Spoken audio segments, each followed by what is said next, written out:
Hey everyone, let's talk about some formative assessment today. I think it's one of the most essential strategies that we can utilize in our classrooms, regardless of what your context is and what your content you're teaching.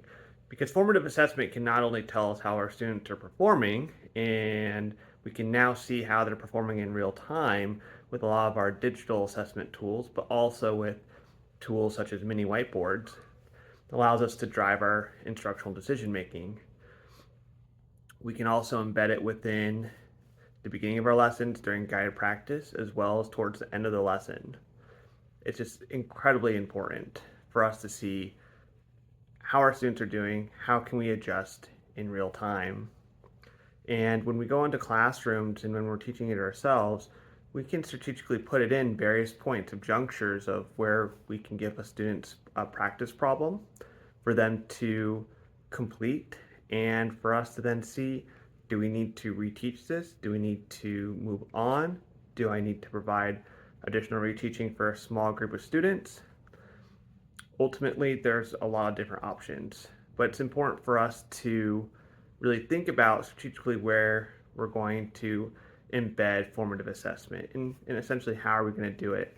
And I think that with formative assessment, there's so many different ways of doing it.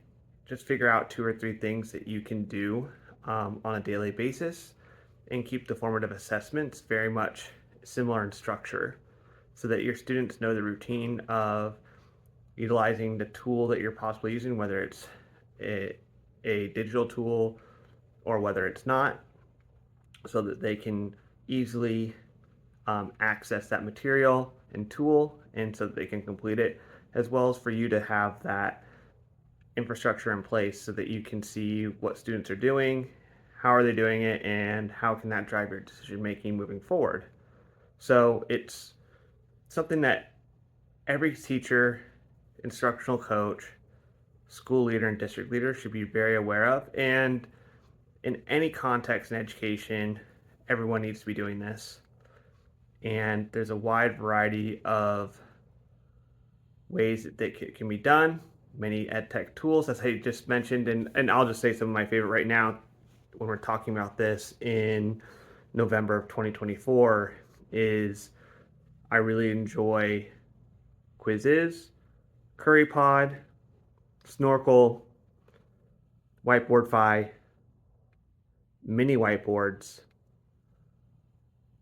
and I would avoid right now, if you're going to do a formative assessment on paper, it's just really hard for us to see what students are doing on a piece of paper.